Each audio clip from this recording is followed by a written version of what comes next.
Hello, everyone. My name is Fernanda Estrada, Marketing and Program Manager with the Hispanic Chamber of Commerce. Thank you so much for being here watching the third workshop series with Kitty. As you know, Kitty Lorum is the Senior Director of Philanthropy with SSM Health Cardinal Glennon Children's Foundation. And today, she is going to teach us about how creating a development plan that works. So hello, Kitty. Thank you once again for being here, for doing this, for not just for the Chamber, also for all the nonprofit corporations out there. So thank you. How are you today? I'm good. Thank you so much for having me. I love doing this, so it's a pleasure. Perfect, Kitty. Okay, so if you want, you can start with your presentation. Okay, great. Well, as mentioned, it's a pleasure to share my craft with others. Let me know if you can see my screen because it doesn't look like. Oh, you can. Okay, great. And then I will spotlight myself.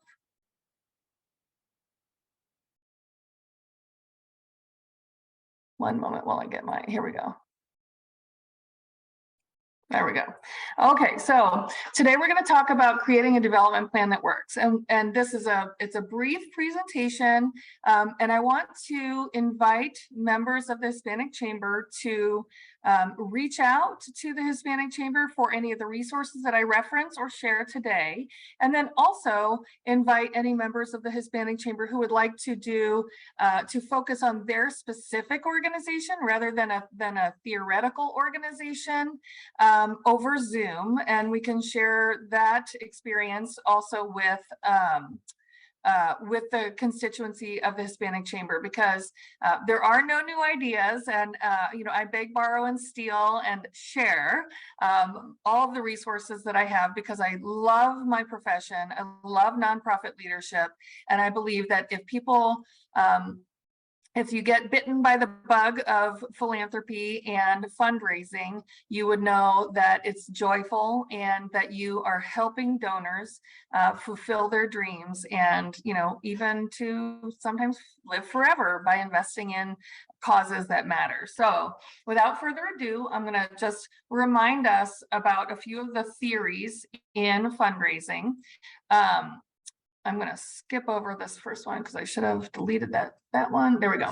So I'm going to do a very high level overview of the main theories in fundraising. And the reason why I'm going to go back to these foundational theories is that a development plan puts all of these into action. So just a reminder about the funding pipeline, much like sales or really any other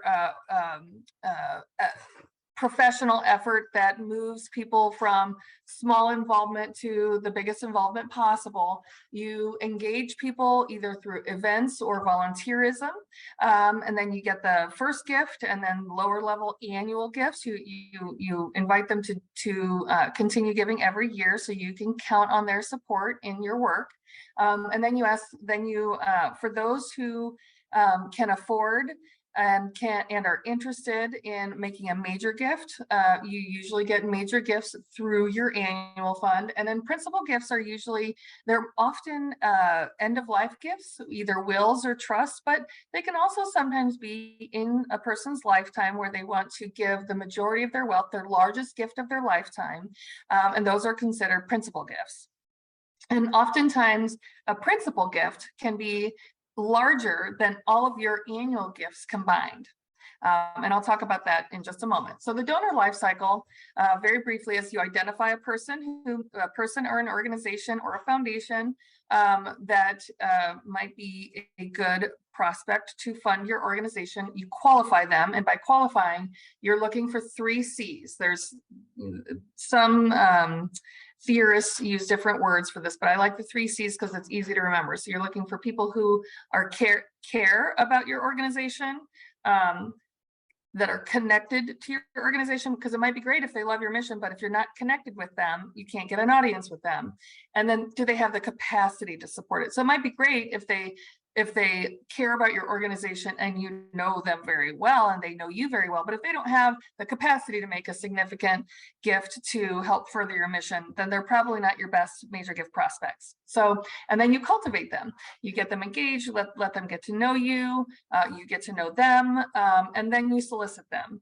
And we will, in a future workshop, do an ask practice and do major gift asking. We haven't scheduled that one yet, but it is a fun one. And I think it's very joyful when people realize how meaningful it can be. And then after you solicit and when you get a gift, immediately after the gift, you start stewarding, because the number one reason why people give again is because they know that their gift made a difference and that you're grateful for it. So stewardship is often forgotten, but I would argue the most important aspect of this entire donor life cycle. And then the gift pyramid. As I mentioned, principal gifts one principal gift can often be more valuable and a larger amount of money than all of your lower level gifts combined. However, this theory of the gift pyramid is very important because it illustrates that literally and figuratively, a principal gift is not possible without all of the lower level gifts that are the foundation of your funding for your organization. And then constituent circles, I'll go very briefly. This is the idea that the people who are most likely to support you are your closest friends. These are your board, your major donors, your top level executives, or your senior leadership at your organization. And then it's volunteers, your membership, your general donors, and don't forget volunteers, because no one knows you better and what you need and why you need funding than your volunteers. Oftentimes people say, oh, I don't want to bother them. They give so much of their time. Those are the people who know you best. If they can afford it, then you should definitely ask them to support you financially.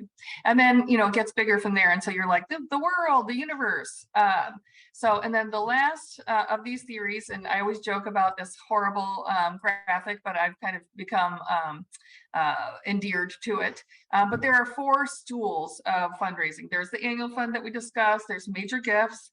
There's planned giving, and then a unique aspect of fundraising that we could do another workshop entirely on is capital campaign.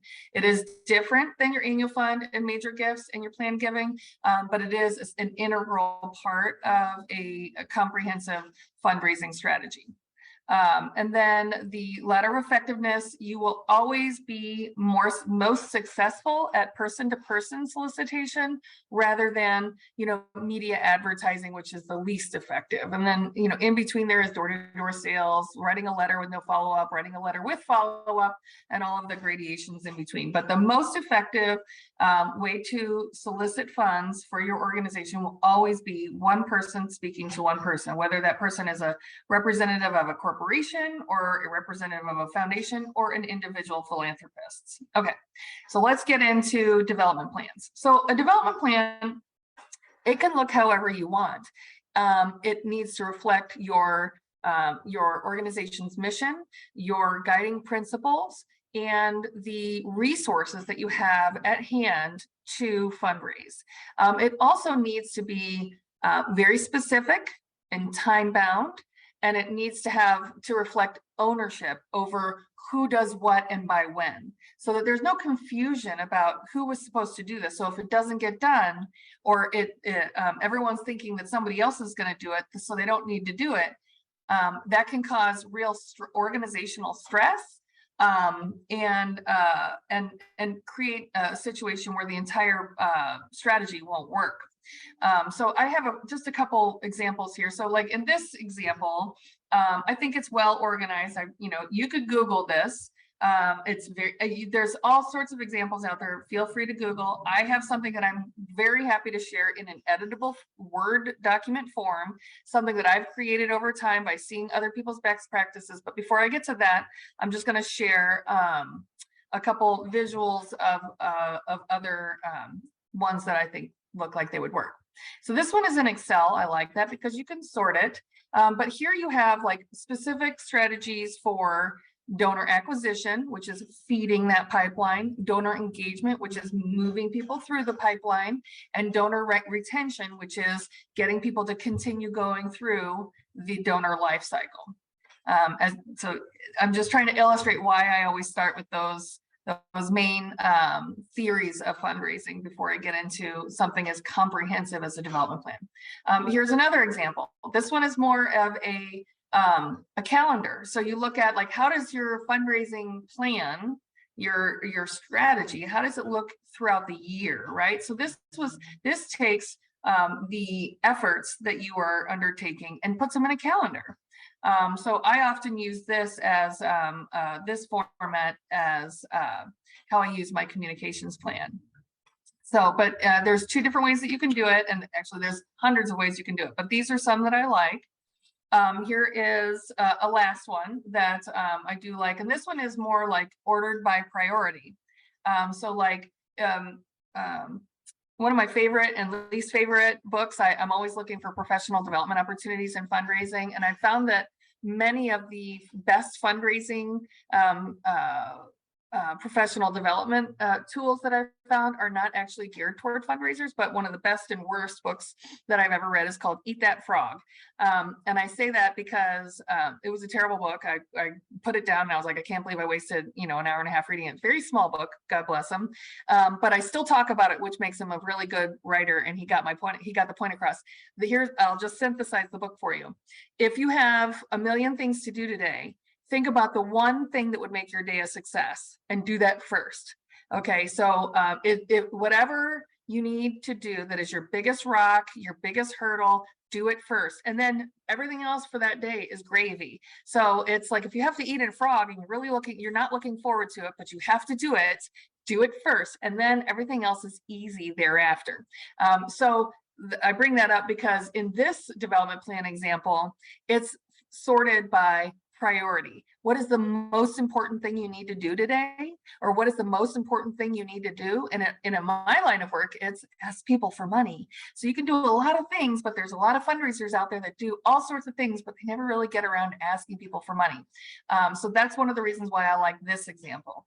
And then before I get into the example Word doc that I created that I'm happy to share with Hispanic Chamber membership, I want to remind us the importance of individual donors.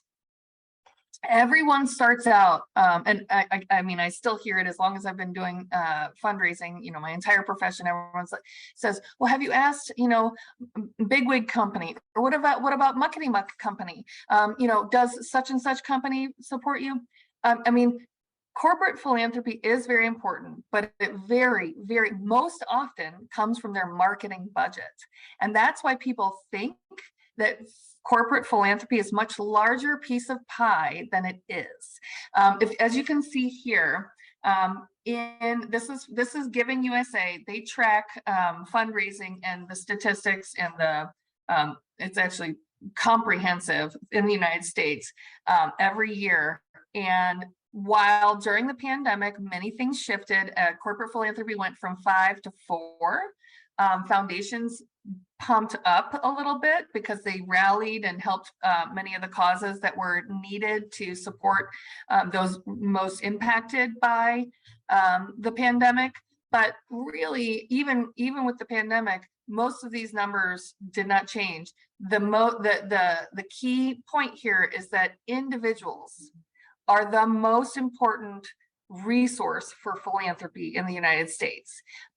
Don't waste, if only 5% of your philanthropy is going to come from a corporation, don't spend 90% of your time on it. You should spend 90% of your time on individuals and 10% of your time on corporations, depending on where your funding comes from. And if most of your funding is coming from corporations, that's great. However, it also tells me that you're not spending enough time with individuals who could potentially support you. And it is individuals who make the decisions for bequests. It's individuals who make the decisions for foundations. And so if you add individuals, foundations, and bequests together, that's 95% of all philanthropy in the United States that comes from individual decisions. So it's really important that you think about individual donors when you're thinking about funding sources for your organization. And here's another point, probably the most important point in fundraising. If you don't ask, the answer is no. And if you think that your volunteers don't want to fund you, you're right, because if you don't ask them, they won't. Very rarely will somebody write you a check if you didn't ask them to fund you.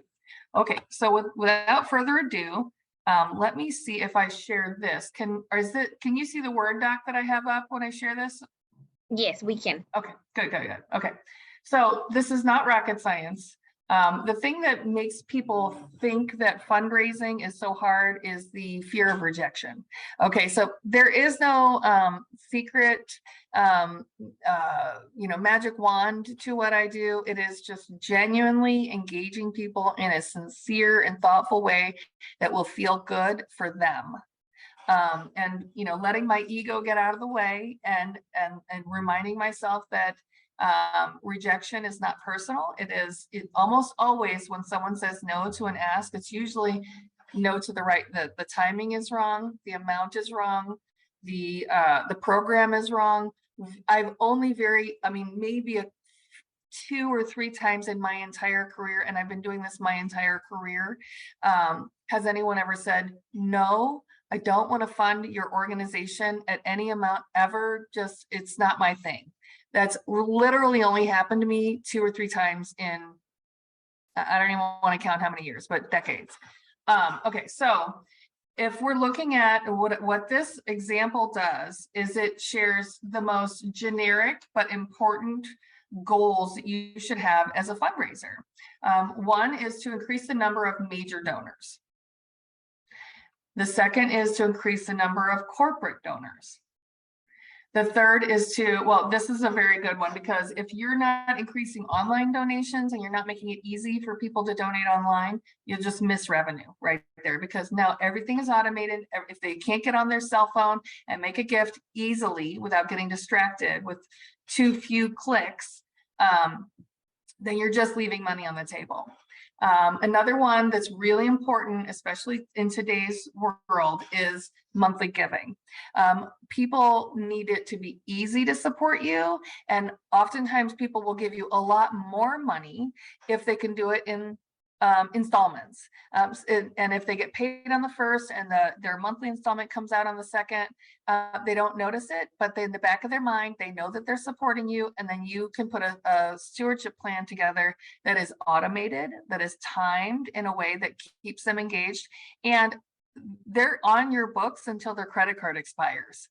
So I don't remember the exact number, but a very good, if you do everything the same for annual donors, if you get them to give from 1 year to the next, it's usually about anywhere between 40 and 60%. If you just do all the same things for your annual donors, and that's 60% is considered pretty good for maintaining your annual donors. For monthly giving, it's as high as 90%. So if you want to do less work for the same amount of money and engage people throughout the year in an automated way, you have to get on board with the monthly giving. It's very attractive to donors, and it's very much a sign of the times. So let's talk about specifics and how you would go about implementing these strategies and ensuring that they'll work. So if you're familiar with the SMART goals, in fundraising, it's actually SMART objectives. So goals are the overarching, like pie in the sky. I want to do something big. I want to increase major donors. Your objective would be much more specific. It needs to be SMART, which is specific, measurable, action-bound, time-oriented, and action-oriented, realistic, and time-bound. Okay, so in order it needs to answer all the questions: who, what, when, why, where, and by when. So in this one, the objective would be executive director and development director will brainstorm a list of prospects who have the 3 C's. I talked about this earlier: the connection, caring, and capacity to make a major gift by a specific date. And what are you going to do to achieve this objective? You would review annual reports of similar organizations. So where are you gonna get these prospects, right? Usually this would be, so review annual reports of similar organizations. In this case, if you're talking about major donors, they're already your annual donors. Remember the pipeline? I would, if you're reviewing annual reports of similar organizations, you're looking for people who you know, who already probably give to you, but you find out they give $1,000 or $5,000 or $10,000 to another organization. That tells you they've got a higher capacity for a major gift to your organization as well. Then you could ask board members to give you at least 3 names. That way, if they're your board members, you know that they have a connection and they know them well enough to know if they would care about your mission. And then look to your volunteers. I mentioned that earlier. Don't ignore your volunteers. I mean, when people give to your organization, they're investing in you and they're investing in your mission. It's joyful. It's not, you're not begging, you're not, and if they can't, if sometimes volunteers will say to you, you know, I give you my time and I really can't afford to make a financial investment, great. If you don't ask, the answer is no. And there, you know, it's no hard feelings, and they certainly didn't reject you. It's not a rejection. They still show up next time you need a volunteer. They're just giving in the way that they can. But if you don't ask for a financial contribution, you won't get a financial contribution. So another objective under increasing your major donors, executive director will ask all board members to consider a major gift, as well as to include the organization in their will by a specific date. So this is important. Your board of directors should be supporting you. Every person in your who is in your volunteer leadership should make a contribution. And a major gift is different for every organization. When I was at the NCCJ, our major giving level was $1,000, and we had a society, and we had events throughout the year that was only for the Humanitarian Society. When I was at SLU and FOMPON, it was 10,000, and I know that Washington University is 25,000. There are some organizations that it's 50,000. So it just depends on the level of your constituency and how much they can afford and what your budget requires. You know, if your board members are, you know, what they say about board members is that they should you give, get, or get off. So you want people's time and their talents and their treasure. And those are your highest leaders. So it's really important that they also write you a check. You know, and sometimes board members can be on there for different reasons. Maybe they can ask other people to write checks, but it's also very, very rare for a person to be able to ask someone to write a check for $1,000 if they're not also writing a check for $1,000. So it's really important for your board members to support you at the capacity that you need them to in order to ask other people to support at that level. So, so start with your board chair. This is the person who can ask other board members as a peer. Ask board chair to join in all conversations so that your board chair is there saying, hey, I'm giving, I want you to give too. And then schedule all the visits. It might seem silly to put that on a list, but you know what? It's really important to say, I'm going to schedule all these visits, and I will, you know, it's also nice to be able to cross something off. So the third objective under this, and there could be lots and lots of objectives depending on what you need to get done. The executive director and the development director will identify a list of past donors who have given at least 2 gifts and who may be good major donor prospects, and will reach out by July, whatever year it is. So this is an important one because there's a term in fundraising called LIBUNTs and SIBUNTs, and it's a silly acronym, but it is industry-wide. It's called last year, but unfortunately not this, and that's a LIBUNT. And then there's some year, but unfortunately not this. So those are that's your low-hanging fruit. Those are people who've given to you before, so you know that they have capacity. They've given to you before, so you know that they care about your mission, and they've given to you before, so you already have a connection with them. They've got the 3 C's. These are your low-hanging fruit, and they need to be asked. So another of the actions of this, call and follow up with an email for each of them. Call again if later, if no response. And this is where I want to share my favorite phrase that anyone's ever worked with me knows that I talk about pleasant persistence all the time. So it's not personal. Your donors have other things going on. They've got kids, they've got work, they've got travel, they've got, home maintenance and yards and all these things distracting them. So when they don't return your call, it's not because they don't like you or the answer is no. It means that they're just otherwise indisposed. They're busy. And so, there's absolutely nothing wrong with being persistent. And if you start feeling like you might be being annoying, you can say, if you're having to leave a voicemail or you need an email and you feel like maybe they're not, you can say, I hope you don't mind my persistence. Go ahead and use that phrase, because it diffuses any kind of annoyance with your persistence and reminds them that you're doing your job. And if they have given to you before, they like your mission and they like your organization. And if they don't want you to call, if they want you to stop, then that invites them to let you know. And that's a good thing. If people say, hey, I do need you to leave me alone, I'm not into this, or I don't have the capacity, or I've moved on to another organization, then your response is, thank you for letting me know, because they're saving your time, right? Which is one of the most important resources. Well, I appreciate you letting me know, and I wish you the best in whatever other organization you just referenced. And then, okay, so moving on to the next goal, increasing corporate donations. So development director will reach out to all board members and corporate to make corporate connections and asking for assistance in soliciting them. So each board member probably has one where they work. Maybe they can help you navigate the philanthropy within their own organization. Maybe they're the executive director, or maybe they're the CEO, and they have the purse strings and they can make those decisions. Or maybe they know a senior leader at another organization. But if you don't ask, then you don't know what your connections are to these other organizations. So, so you ask each board member, and then you follow up with an email and you ask them for what connections they have, either personal or social, that helps you get your foot in the door with another organization. And then you, again, try again later, and then the pleasant persistence. So once you get your foot in the door, then they can help you navigate, oh, well, here's the form, and the application deadline is this date, and all corporations are a little bit different, but there's always going to be some kind of formal written application process. And it's the timing usually is dictated by that corporation.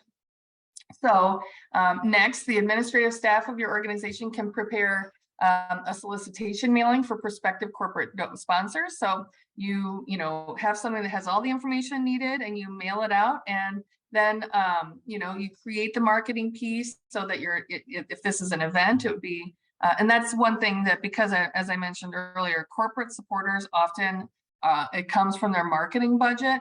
And so in an event, they often sponsor events because it gets more publicity for their brand and their philanthropy. If you do have an event, corporate supporters are much more likely to give to your organization because it increases their market share. So again, you include the organization overview. So there's always that, don't just talk about the event, make sure that you share about your organization, because what you want to do is you want to make sure that if they're not interested in that event, or if the timing of that event means that they can't support that they're not going to invest in that, they might like your mission, or they might be interested in supporting something else about your organization. And then you mail them, right? And then you follow up and you get the board members who are connected with those to help you navigate, to make sure that they open it, that they know that it's coming. And so you could add, 20 more actions under here as far as working with your leadership and with your board members to finalize this, so that you have, your corporate supporters in your pipeline by the end of the year, or whatever it is, the deadline that you set internally. Okay, so then another objective would be the executive director and the administrator will follow up personally to each prospective corporate sponsor. Okay, I already mentioned that, I got ahead of myself there, but again, it ends with pleasant persistence. It's not personal, they're not annoyed by you, they're just busy. And if you feel like you're starting to get annoying, then use the phrase, I hope you don't mind my persistence. I just really want to know if this is something that you could support, or maybe, even if not this year, then maybe next year, please give me a call back, and I'd be happy to send more information if you've got any questions. But I hope you don't mind my persistence really deflates any kind of like, oh my gosh, this lady won't stop calling me reminding them that you work for a nonprofit organization with a phenomenal mission and that you're doing your job by following up with her. Usually it's just people being very busy. Oh my gosh, I'm so sorry. I got your last like 8 phone calls, but I was in, Florida, and then I had this, and my daughter graduated, all these things. They're just busy. They're just busy people. Okay, so then let's talk about increasing corporate or online donations. So in today's world, you have got to make it easy for people to give to you online. If they, I have a success metric that it's got to be fewer than 3 clicks to give. If people click 4 times and they're confused, or they're like, oh my gosh, it becomes, forget about it, right? And I have worked in an organization when I first started there, the place where I worked before now, and I won't mention it but they're doing great now. When I started a few months before the pandemic hit, and I couldn't figure out how to make a gift online. And as the head of the fundraising department, and when I asked about it, I said, here's the problem, and I had to go to IT, and they said, oh, that's because our website is something or other, and I was like, that sounds like a problem that we need to fix. And then so I persisted in fixing that, because you have to be able to make a gift online, and we're very fortunate that we did that at that time. It was an expense, and I said, you guys, this isn't the 1980s. The World Wide Web has come a long way in the last 30 years, and so we invested in it, and then the pandemic hit. And when people were at home worried about how they can help their community, what did they do? They got on their internet, they got on their phones, and they gave to organizations that were doing good things in the community, which my organization was. And by the end of that year, we had over 4,500 first-time donations, all online. And if we hadn't fixed that, we would have missed out on almost 5,000 first-time donors. In a time when the people we were serving really needed our help. So you've got to make it easy for people to give to you online. Okay, so looking at some hypothetical objectives that might work for your organization. The development director would make a list of donations, make the donations possible with fewer than 5 clicks by a certain date. So again, you'd have to work with your IT department, because you have to update the giving page. You have to make sure the website pages all the website pages have a link to your giving page, and then create an automated email receipt for all online gifts. It depends on your technology, but you want to make it easy, right? So as soon as somebody makes a gift, it'll say, then it'll automate an email that says, thank you so much for your gift of $500 on this date, but that automated email does not mean that you don't have to follow up and thank them. I'm just going to put that out there.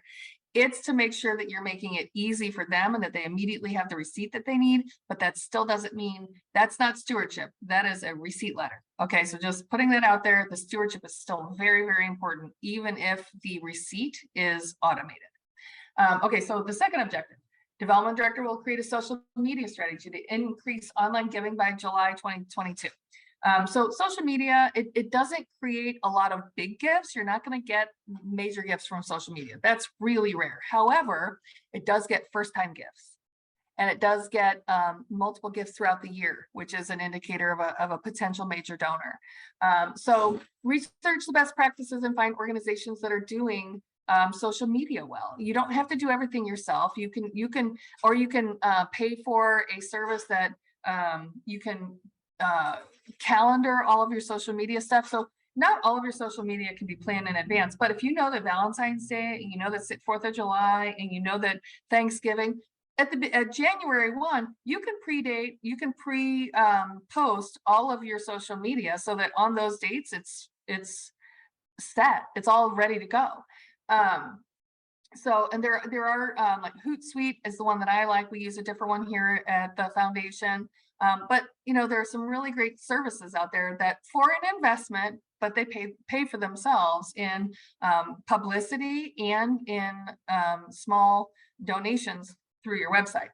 And then, so as I mentioned, you write all of the posts, most of the posts in advance, but then you still need to take care of your social media, because if something happens that you should be referencing, then you want to be timely. But all of the things in advance, like the holidays that you know on January 1 you want to post on, you can go ahead and take care of that. So then executive director will recruit likes and shares. Oh, all of your board members should follow, like, share, click.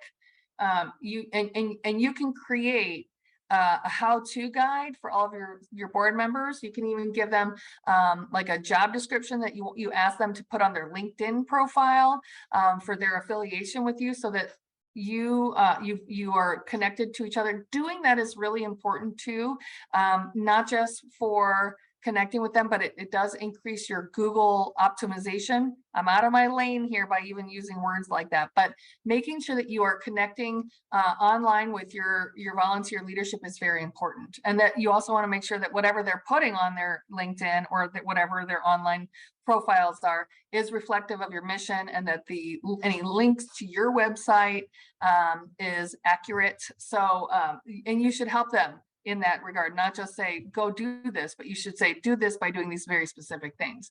And, make it easy for them to help you.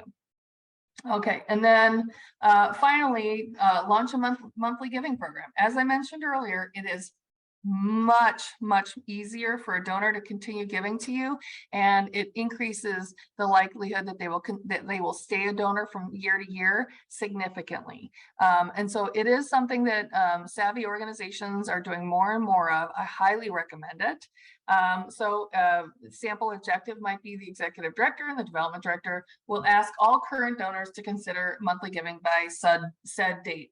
And then you call them and you follow up with an email, and then you call again a while later, and then you're just pleasantly persistent. I mean, if they're supporting you already, you could, I mean, it's not something that's crazy for you to ask. So, be persistent, and, and if they say no, then take them off that list, but continue asking. The more you ask, the more likely it is that they'll support you in a regular and predictable way.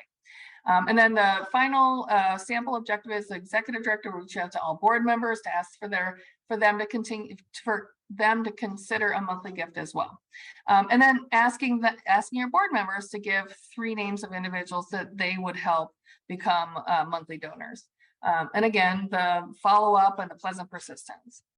So this is a very simple, easy to follow example of a development plan. But the most important part of it is you got to remember, one, individual donors are the most important. They are by far the most, I'm going to go ahead and stop sharing. Actually, I'll say, that one. I already did that. Any questions? So individual donors, as a reminder, are by far the most important in any development plan, and making sure that your roles and responsibilities are clear, and that you know what success looks like. So knowing, making sure that your objectives under all of your goals are SMART, strategic, measurable, action-oriented, realistic, and time-bound. So you know that if you set a deadline for achieving something, that you either achieved it by that time, or you know what needs to happen in order to achieve it at a later date, and or why you didn't achieve it then. So very happy to share the Word document so you can tailor it to your own uses. Also very happy to go through a very specific example if anyone of the Hispanic Chamber members would like to use your organization on a Zoom call just like this and to create your own tailored development plan. I'd be very happy to do that. Okay, that's it. Katie, thank you so much. It was very interesting, like all the things you shared with us today. I love the phrase, like, pleasant persistence.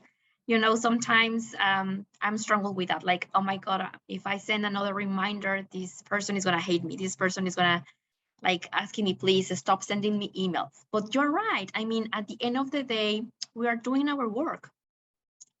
So that's great. I'm pretty sure that all the information that you provided is going to be very helpful for a lot of organizations and people who are in the philanthropy department. Also, I liked the when you recommend that if we have to do something very important for the day, like if what's the most thing that I need to do, like do it, you know. And you're right, because at the end of the day, yeah, probably you're not going to answer your 15 emails that you have in your inbox, but you will finish your task that maybe you were I don't know, thinking of doing since Monday, and now it's Thursday. So I think it was great, all the things you give us today, all the recommendations, all the tips. Thank you, Kitty, once again. Thank you so much. Also, for the ones who are watching the workshop, we are going to leave Kitty's information below here in our website. So if you have any questions, you can reach out to her. You can email her or give it a call. Also, Kitty, yeah, if you can share with me the Word document so I can put it in our website. So if people wants to, I don't know, go through it again, review it, they can have easier access to it. So Kitty, thank you so much. We will see you next time. Okay. And well, thank you so much and have a good day. Okay, you too. Thank you. Ciao.